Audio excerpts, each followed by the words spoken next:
Halo semua, aku Asdita. Pada video kali ini aku akan share pengalaman belajar bahasa Go sebagai PHP developer. Yang pertama, saya sedikit bercerita tentang programming background saya. Nah, PHP merupakan bahasa pemrograman pertama yang saya pelajari dan saya kuasai. Nah, saya tuh awal belajar PHP, saya membuat aplikasi dengan framework CI. Nah, aplikasi ini tuh aplikasi ERP, saya ingat banget. Aplikasi pertama saya merupakan project ketika saya magang. Nah, setelah lama saya bisa membuat aplikasi dengan CI, saya mencoba belajar Laravel dan bisa juga membuat aplikasi dari Laravel. Saya belajar Laravel itu ketika Laravel versi 5 sampai sekarang, kalau nggak salah versi 8 atau versi 9 ya, yang versi terbaru. Nah, di Laravel tuh ada banyak fitur yang bisa kita manfaatin ya. Ada ORM, ada Blade, ada scheduler, terus ada queue, dan masih banyak lagi. Selain itu juga ketika kita menggunakan Laravel, kita bisa integrasi ke banyak aplikasi juga. Contoh kita bisa pakai Redis, kita bisa pakai Message Broker, dan lain-lain. Pokoknya dengan Laravel ini kita sebagai developer sangat dimudahkan ketika ingin membuat aplikasi berbasis web. Setelah sekian lama saya berkarir dengan PHP, saya memutuskan untuk menambah skill set baru. Nah, salah satunya adalah saya mencoba belajar bahasa pemrograman baru.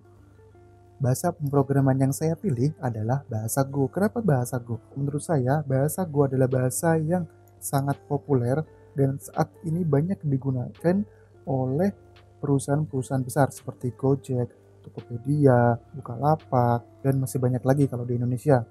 Termasuk bahasa yang mudah ya. Gue lahir sekitar tahun 2019 dibandingkan dengan PHP yang lahir pada tahun 1995. Jadi semenjak saya awal belajar Go sampai sekarang sudah terhitung 1 tahunan lah saya belajar Golang. Nah, pada awal-awal saya belajar Golang, saya melakukan beberapa kesalahan. Nah, kesalahan yang paling saya sadari adalah saya tuh terlalu memaksakan konsep yang ada di PHP untuk diterapkan ke Golang. Yang kedua, saya selalu membandingkan antara PHP dan Golang. Yang ketiga, saya tuh tidak mau menerima konsep baru yang ada di Golang. Ini yang memperlambat proses saya belajar dulu di awal-awal karena selalu membandingkan dua bahasa. Nah, maka dari itu saya membuat suatu catatan yang menurut saya penting bagi teman-teman yang punya dasar PHP yang ingin belajar Golang. Yang pertama adalah dynamic typing. Dynamic typing merupakan suatu konsep di mana ketika kita membuat suatu variabel, kita tidak perlu mendeklarasikan tipe data dari variabel yang akan kita buat. Selain itu, tipe data dari variabel dan fungsi akan menyesuaikan dengan nilai yang diisikan. Typing seperti ini. Kita membuat variabel name yang memiliki value Bapak Budi, yang artinya variabel name ini memiliki tipe data string. Nah, ketika kita print, dia tidak akan memunculkan kesalahan. Baiklah. Yang kedua, static typing. Golang menerapkan static typing dalam penulisan sintaknya. Static typing ini sangat berlawanan dengan dynamic typing. Misal, ketika kita membuat suatu variabel baru nih, kita tuh harus menentukan variabel yang akan kita buat memiliki tipe data apa. Contohnya seperti ini. Ketika kita akan membuat variabel name dan memiliki value Bapak Budi, kita harus menentukan dulu nih variabel name punya tipe data apa. Nah, contohnya seperti ini, tipe data string.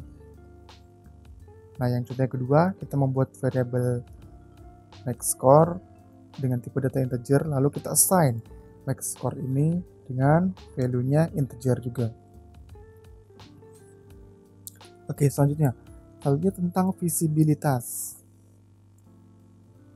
Visibilitas mendefinisikan hak akses terhadap suatu properti, metode, kelas, dan objek. Hak akses yang dimaksud dalam visibilitas ini adalah hak akses dalam level bahasa. Oke, kalau kita mengenal di PHP itu ada 3 visibilitas ya. Ada public, ada private, ada protected. Nah, kalau public artinya ini properti, method, kelas, dan objek bisa diakses di mana aja. Kalau private artinya properti, method, kelas, dan objek hanya bisa diakses di kelas itu saja. Kalau protected, properti, metode, kelas, dan objek bisa diakses oleh kelas lain yang mewariskan. Kalau kita mengenal 3 di PHP, di Go hanya ada 2, yaitu exported dan unexported. Nah, kalau dipadankan dengan PHP, exported ini termasuk public dan unexported adalah private. Jadi kalau exported ini dia bisa dipakai di mana aja package-nya, sedangkan unexported dia hanya bisa dipakai di package di mana dia didefinisikan. Contoh dari visibilitas PHP, dia ada public, protected, dan private. Ini ada 3 variabel yang memiliki visibilitas berbeda-beda. Dan selanjutnya kita coba membuat fungsi print hello. Karena dia tidak mendefinisikan visibilitasnya apa, jadi secara default dia namanya public. Nah, seperti yang udah saya bilang tadi, kalau di Golang itu ada 2 visibilitas ya, ada exported dan unexported. Yang membedakan keduanya tadi adalah untuk exported, dia setiap di awal nama fungsi menggunakan huruf kapital. Sedangkan untuk unexported menggunakan huruf alfabet kecil biasa seperti ini. Ini menandakan bahwa say my name merupakan fungsi yang dapat dipakai di package mana saja. Sedangkan fungsi say my pet name ini hanya bisa dipakai di package di mana dia didefinisikan. Kalau dalam konteks ini artinya say my name hanya bisa dipakai di package greeting, package, dan namespace. Kalau di PHP kita mengenal namespace, kita di Golang ada package. Nah, sama sih kedua ini, package dan namespace ini sama. Nanti ditulis di baris pertama setiap kode yang akan kita buat. Nah ya, secara konsep tidak jauh berbeda. Dia memiliki fungsi untuk mengelompokkan kode yang akan kita buat. Jadi return value di PHP dan Golang ini sangat berbeda ya. Kalau di PHP hanya bisa mengembalikan satu nilai, kalau di Golang kita bisa multiple return value. Artinya kita bisa mengembalikan lebih dari satu return value. Nah, ini merupakan suatu konsep yang menarik ya bagi saya ketika saya awal belajar Golang. Contohnya seperti ini. Di PHP ya, di PHP ketika kita membuat satu fungsi, dia hanya bisa mengembalikan satu nilai. Lalu di Golang seperti ini, kita bisa membuat fungsi yang mana fungsi yang kita buat mengembalikan 2 nilai. Nah, kalau di contoh yang ini, kita mengembalikan nilai A dan B, yang mana kembaliannya ini nanti bertipe data string. Sebenarnya kita bisa lebih dari 2 ya, tapi kebanyakan 2 sih, 2 saja yang dikembalikan nilainya.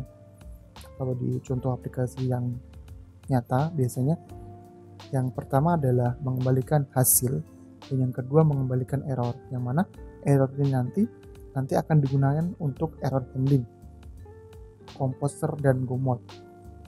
Kalau di PHP kita mengenal composer sebagai dependency manager, di Golang ada namanya gomod.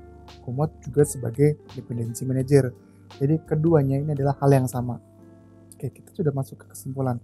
Nah, kesimpulannya adalah belajar bahasa Go dengan pengetahuan dasar PHP bukanlah hal yang susah.